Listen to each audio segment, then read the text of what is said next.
Hi, welcome to another Go Battle League video. This time I'm going to showcase one of my Ultra League teams that I really enjoyed playing over the past couple of days. Um, I took a few days off YouTube and Twitch to take a little break for my mental health. Uh, that might happen more often. I'm not the most consistent content creator probably, but I'll try to upload some more again. Let's take a look at the team. The team that I used was Umbreon, Shadow Nidoqueen, and Toxicroak. So basically it's double poison. I used Toxicroak because I saw so many Drapions, Skuntank, Registeel that Toxicroak does way better than most poison types. So that's why I used it. And I mean, I wanted to use my rank 1, honestly. And I used Umbreon as a hard ghost killer. Like, it's basically an ABB line, right? I usually use Nidoqueen as a safe swap to bait out the ghost type. And I cleaned it up with Umbreon and then tried to sweep with Toxicroak. It's very ABB Andy style. You don't really need Nidoqueen Shadow per se. I find it just hits way harder and just rushes through those matchups easier. Normal Nidoqueen on the other hand is pretty bulky, so it has offsets. There's not that big of a difference in performance. I think Shadow Nidoqueen does do slightly better against Cresselia and the 2 shields, and it has a slight niche that I will show you in a sec in my battles. Toxicroak doesn't need to be XL at all. I think non-XL actually can beat Venusaur in 2 shields. The XL doesn't, so that's one thing you might drop if you see plenty Venusaurs. Let's take a look at my battles here. So these battles were about the 2700. I dropped from 2800 in one day to 2600. Like, the down pairs were crazy. This is actually a tough safe swap for me because I don't have a hard Nidoqueen answer. Normal Nidoqueen is actually better against Toxicroak in 2 shields as well, right? And you never want to get baited, really. I used to run Foul Play for a long time on Umbreon, but I decided to go with Dark Pulse later. Just because for a little bit of more solid Wall Rain or Swampert matchup, Dark Pulse actually takes them out in 3 moves with some Snarls. So yeah, after they throw their second Poison Fang, I swap in my Toxicroak, throw this super effective Mud Bomb. It's not the strongest move, but it's super effective, and Toxicroak's pre-attack weighted, but they survive at 1 HP. So at this point, I kind of have to choose whether I want to keep Switch or not. I'm kind of expecting... I don't really know what to expect here, honestly, but, you know, Umbreon on Treff, you can't go wrong with that. On the other hand, though, they will definitely no-shield everything here. Trying to CMP with them... honestly, at the time when I did that, it was early, so I couldn't remember who wins CMP between Toxicroak and Trevenant, but I always assume Toxicroak wins CMP as everything, because it even beats like Escavalier, right, which is known to be very attack weighted as well. I'm a shield down, and in the back is a Tentacruel. Heck! Tentacruel has Scald now, but in Ultra League, a Scald does not one-shot. The poison jabs do not add up, so I do not have to shield the first move here. If they have Hydro Pump, well, that would suck then. Let's see what they do. I can't really shield here. They will get to multiple moves no matter what I do. And that Skull doesn't take me out. They cannot jab me down too. My Nidoqueen is quite XL. I'm not sure if that made a difference here, but it definitely helps sometimes. So yeah, they shield my Poison Fang there. I believe did they no-shield the first one? Yeah, they did no-shield the first one. You find it a lot as well as Nidoqueen. People just hacking love no-shielding your moves, so sometimes it really pays off to go for the nuke. After I debuff them 3 times, I snipe them here with a Dark Pulse that hits slightly harder than a Foul Play, and that will take them out. And at this point, they need 3 Seed Bombs to take out my very tanky Umbreon. It's not a Shundo, it's a 15, 14, 15, but... it does the job well. It missed like 5 CP, I believe, and it's still fine. Umbreon doesn't hard counter that much in this meta, but, you know, it just does what it needs to do. Let's take a look at the next battle here. This is a Corebreaker. Now, Shadow Nidoqueen actually can probably Poison Jab his way through here if really needed, but the thing that I'm afraid of here is a Swampert. So, my plan here against Escavalier is... to just take a shield advantage, right? I win the 0 shields here, actually, which is just stupid. because they hit me with super effective moves the whole time. And look at this. I actually win the 0-0. This Dark Pulse will take them out. Or maybe not at 1 HP. I don't know. But it just gets really crazy close, right? They shield that either way. And I bring in my Toxicroak. They bring in a Snorlax. I don't know what to expect here. I still think it's Swampert in the back. So I managed to catch this Body Slam here, which is really nice, and my Nidoqueen will avoid the Swampert in the back. There's always Swampert in the back with Escavalier because people running Escav need to cover opposing Talonflame really hard. But on the other hand, Swampert is kind of weak to Giratina, so maybe it's not. Maybe it's something else. Something that can beat both Talon and Giratina. I wait here, but I'm afraid that if I don't tap, the game doesn't move at all. So at some point I do tap. Because I want to give the Ascav or Swampert less farm. Let's see what's in the back. It's a Walrein. There was absolutely no reason to sacrifice my Nidoqueen like that. Nidoqueen is actually not the worst even against the Walrein. Like the 2 shields are crazy close against normal. And you beat Shadow, I believe. So yeah, now I'll start shooting these moves. But the problem is that the Ascav is very close to a Driron because they overfarmed on my Umbreon. So I'm going to CMP with them on this Icicle Spear, which is not great because at this point they can shield and try to outpace me to a drill run. Honestly, some energy on my Toxtrick would have been so good at this point, but let's see. They swap in their Ascav. I do win CMP, but I barely don't get to my drill, to my Mud Bomb there, and this super effective drill run will take me out, unfortunately. So yeah, Ascav, not too common, but it's a thing. Ah, my good friend Pranav. Pranav, probably one of the best Grey League players now in Ultra League, and he has the hard counter Obstagoon for me. Obstagoon is usually paired with a Nidoqueen, sometimes with a... Not really anymore since Nidoqueen came in play, but it used to be paired with Charmers as well. So those are 2 things I take into account. Could be a Talonflame as well, but since Tapu Fini, Scrafty / Obstagoon plus Talonflame is less common now. I farm up a little bit more because I think they want to swap after I throw my first Fang, and they try to catch my move. I actually run Earthquake on my Nidoqueen. I'm not saying it's much better, but for my plan, it is. So in this case, Earth Power is definitely better because it's cheaper, right? It's way cheaper. So yeah, you definitely want Earth Power for this particular matchup. But you'll see later that if I face like a Ghost, if I say swap into like a Ghost, I can actually win 0s against Giratina or Jellicent. Let's take a look. I keep my Nidoqueen there, thinking that it's their own in the back, so my own Nidoqueen will be useful later, probably. I'll sacrifice my Umbreon here gladly, that I don't care really. But I do care that they stay in a little bit longer, because I wanted to use these last resorts on that Obstagoon and threaten it, right? So it's kind of unfortunate. I need a full Earthquake to KO that a lot of muck. It already was a Mud Bomb range, so my last resort kind of felt wasted there. If I get to my move, then I would take out this Obstacle as well. But they think I foul play, and foul play might take them out too, so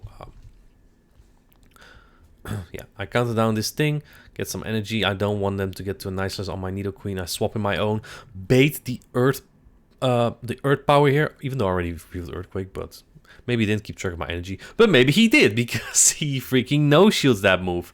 That's crazy. I'm gonna bait it again. Build to a Earth Power. And this time they shield it, so that's really good. If they're going for the far down, it's pretty creepy. But I do get to my Earthquake here, and they count so well. Pranav is so freaking good, and he catches that on the Alola Muck. I'm a little bit too late to realize that I actually need farm on my Toxicroak to win this battle, but it didn't really matter anymore at that point. I think they go for double Earth Power here, so I will shield this. If they have 100 energy, they need 2 more, and I'm 2 counters off my Mud Bomb. And this does about 45 to 50%, I believe, on Shadow Nidoqueen. So I should be good here, and that does take it out. So very well, very good game against Pranav there. Smarter than me, 6. Let's see what he got. He got a Cobalion. This is actually one of the hardest walls to Umbreon. But here's one of the hardest walls to Cobalion. And they swap in a Trevenant. Ghosts do count a Nidoqueen, but Trevenant is not one of them. This is where Shadow Nidoqueen shines, because look at the jabs adding up here. They always try to CMP with me. They always bait here, but I'll throw another one. If I no shield that seed bomb, I actually win 1 shield here. Now I'll probably have to go 2 shields down if I... Oh, actually, if they shielded, I had to go another shield down to get switch. But they let that go. They're probably smarter than me. In the back is a Tapu Fini. So I guess they just didn't need switch, really. I'm going to overfarm by 1 here. I'm just hoping that I threw off my opponents on the counts. They do shield that. That's kind of interesting. They're also not very strong against Nidoqueen, to be honest, right? With a Cobalion lead, Tapu Fini in the back. But Ultra League has been very wild over the past couple days. And they swap in their Cobalion like that to get some extra energy. But I'm very quick on the swap. And this is one of the hardest answers to Cobalion. And you love to see it. To see some good Toxicroak action here. I hate Mud Bomb though, honestly. I hate Mud Bomb. It's so weak. It's really good coverage. It's just weak. Give Toxicroak Earthquake, please. That'd be great. But... it's fine. It does the job well. What did I have again? Tapu Fini? Yeah, it's over. Even Umbreon doesn't do that poorly against Tapu Fini. Let's see. Umbreon into Scrafty. I like this lead because these people rarely have answers against both Nidoqueen and Toxicroak. Usually it's like a Drapion in the back. It could be Double Ghost. That'd be pretty scary. Alolan Ninetales is something I destroy. Nidoqueen. If I can get a Shield Advantage on Toxicroak, I'm very fine. This is a good Jellicent player though because they Bubble Beam right away. That kind of ensures them the match. I'll Fang regardless. I'll stick to the plan. And they no shield that. That's fine. I'm still sticking to the plan to always Fang and then Earthquake. They go for the extra. It's kind of unfortunate. I could have done an extra jab as well. Now I go for Earthquake. Boom! Oh, that's beautiful. They have to Shadow Ball here. So I'm still thinking it might be a Nidoqueen in the back. In that case, I probably prefer even shields and not being a shield down. If they Bubble Beam here again, I might barely survive and jab this thing down. And I actually do survive and I go out with a Fang. So that's very poorly played on their side to maintain Switch. Because Switch is very big for them here probably. Unless they have another answer to Umbreon. They kind of do. I mean, this is somewhat neutral. But Umbreon puts up a good fight against basically anything that's not a Cobalion or a Charmer. You'll see how tanky Umbreon is here. It's so gross. It's very similar to Cresselia in terms of bulk, but not so much in damage output. Especially the lack of coverage kind of is kind of meh. But yeah, they throw 2 flame charges and I'm still not in the red. Now I am though, but I have 100 energy here. I can throw 2 dark pulses at this point. Trying to manage my energy very carefully here. They don't shield that one. But they have to shield this one. And I might be able to swap out after this. If they get a lot of farm, it's kind of scary. I believe they're at 100 energy now anyway. But Scrafty has absolutely nothing on Toxicroak. Like, it's hard walled. And that's what makes Toxicroak so unique in this Ultra League. In this current Ultra League.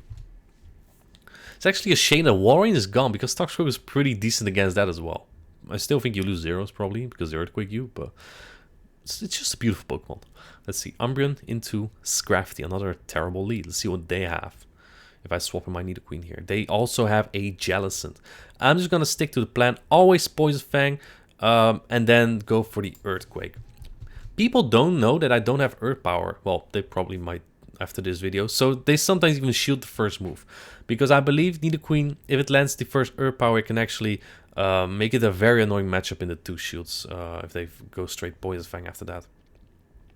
They Ball Beam here. I have the shield advantage. It's very fine. Even if this Jellicent is so healthy, my Dark Pulse will add up so much now.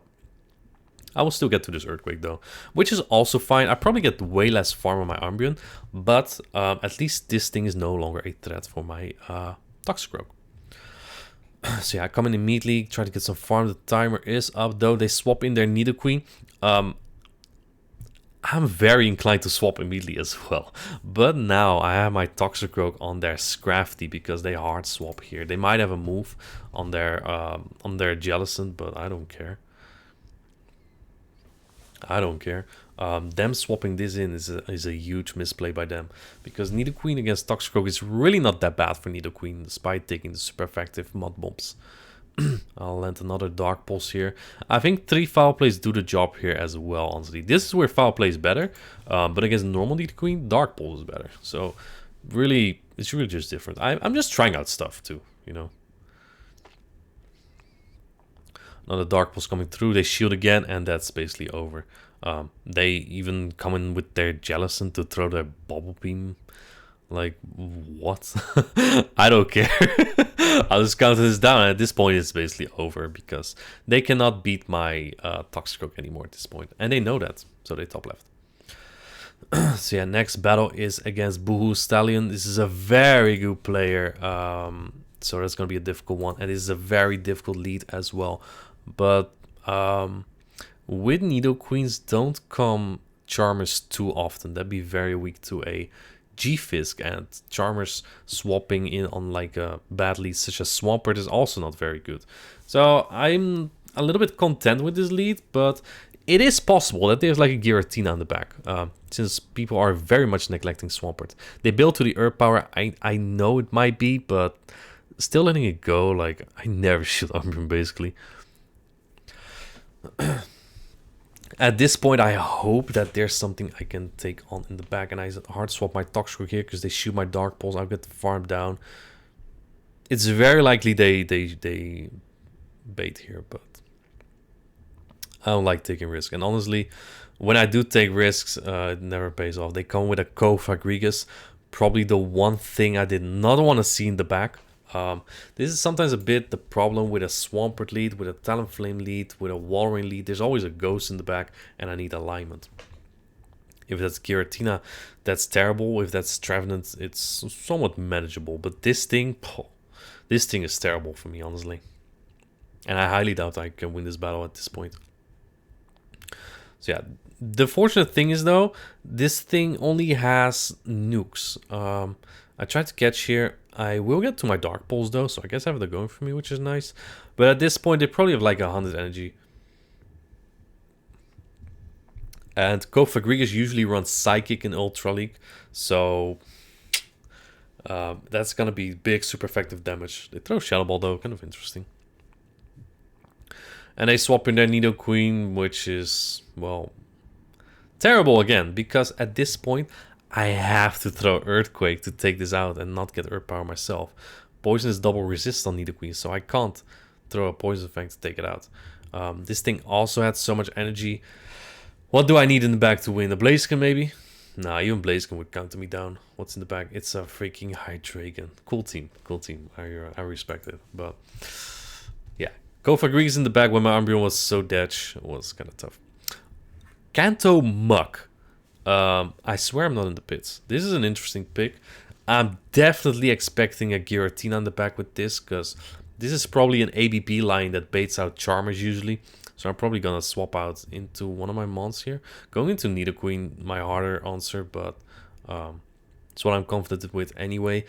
Their ABA weak to Toxicroak, unfortunately, which is very acceptable because Toxicroak is kind of spicy at the moment in Ultra League. And I don't win this matchup, unfortunately. I cannot flip this. I'm not sure if I even want to. See if I can bait a potential Earth Power here. I really hope they shield this. I really hope they shield this.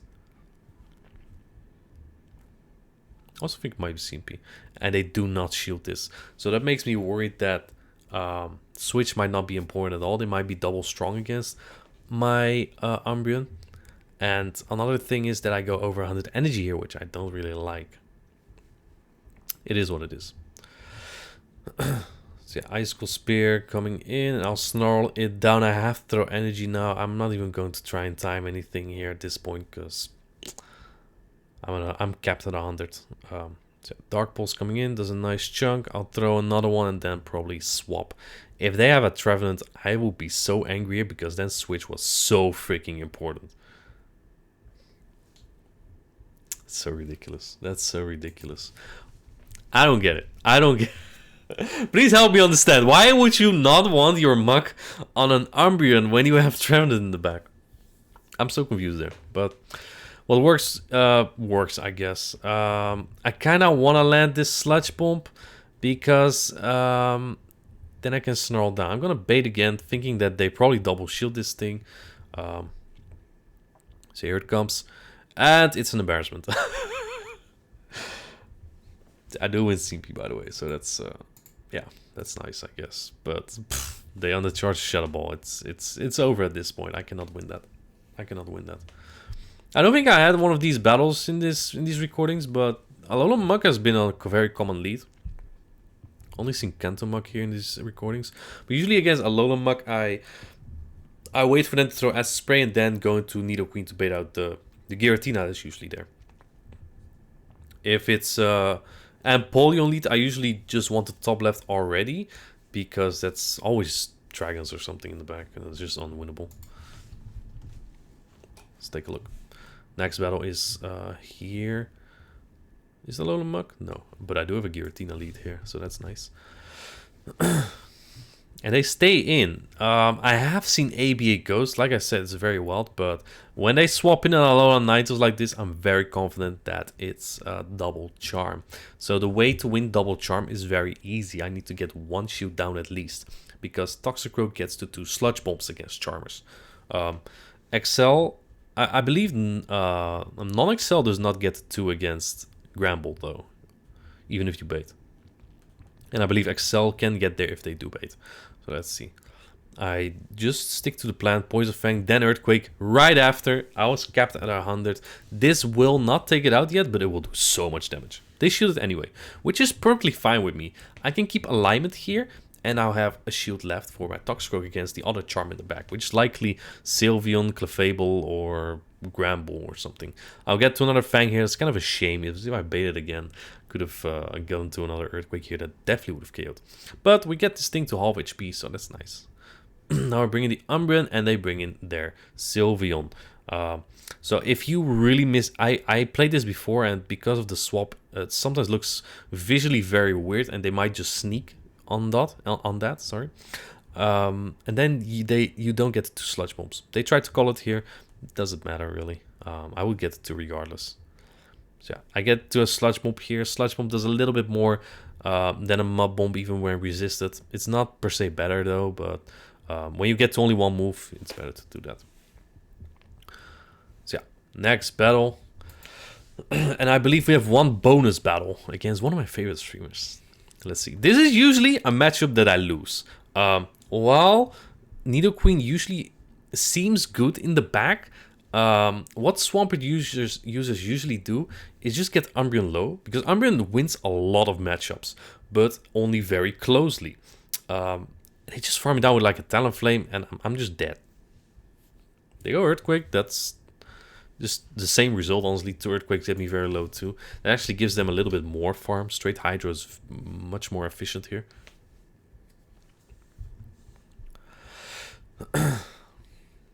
So yeah, now let's see, another Earthquake. They try to catch. Usually Swampert teams are also kind of ABB against Registeel, but I guess this guy is not. Let's see what he does here. He swaps into Lapras, and I cannot swap out here. I still do expect a Talonflame here, and I make a slight misplay here, I think. I haven't checked this at all, actually, but I think Dark Pulse is more damage and energy efficient. Usually you throw Last Resort if you get to one move and your other move is Foul Play, but I have Dark Pulse. And it is Talonflame in the back. I actually see Nidoqueen as some sort of a hard counter here, because Talonflame is slow and Nidoqueen is fast. It's fast. It's 1, 2, 3, 4, 5. And oh boy, those jabs are gonna add up. I'm gonna get 5 more jabs in before he even gets to one move. I will no-shield that, because if he Brave Bursts, I just counter him down, honestly. I'll get to another Poison Fang here. At this point, I probably shouldn't shield anymore. I shouldn't shield. I shouldn't. But I do it anyway. I have faith that my Nidoqueen can get to another Poison Fang against that Lapras, which I don't actually. But I do. This is a mechanic that shouldn't actually work at this time of at this version of the game, right? You're supposed to die with the move there. If a 3-turn move lands while you do a 2-turn move and then you charge move, you should not be able to get there. And then my opponent does the same here, actually. So I guess there's some consistency in it, so that's nice. Yeah. My next battle is against Wholesome, one of my favorites. And let's take a look.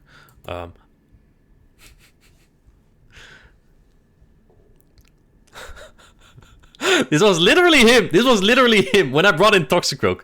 I didn't really want to feature this battle because I know his line and it's kind of lame. I know Toxicroak beats all three of his mons. The other two are Snorlax and Alolan Muck. So also my Nidoqueen is gonna have a party here. And you see Excel Toxicroak takes his matchup so solid here.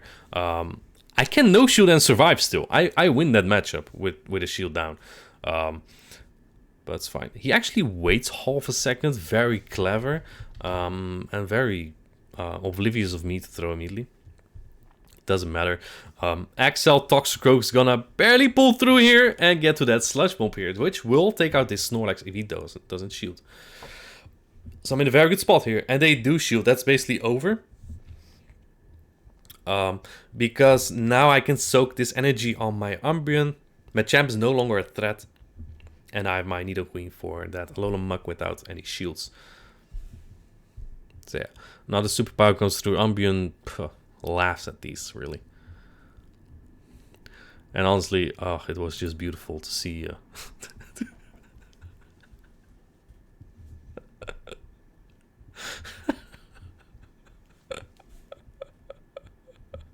This was so good, honestly. I think Jim's team, Wholesome's team. I'll put a post. I'll put his stream link in the description. By the way, he's one of my favorite, one of the funny streamers on Twitch. Really, his team has been working for like 9 seasons, which is so impressive, honestly. But since Nidoqueen, I think it's a bit outdated. Maybe it works again in some other Ultra League meta. While I really like this team, I wouldn't recommend it per se. Because Alolan Muck with Giratina in the back is a really common thing. And while that's not a problem, it is a problem when there's also Trevenant in the back. Sometimes it's crafty and you hard win. But yeah, I went slightly positive with this so far. Yeah, we'll see in the rest of Ultra League. Hope you liked the video and have a good one.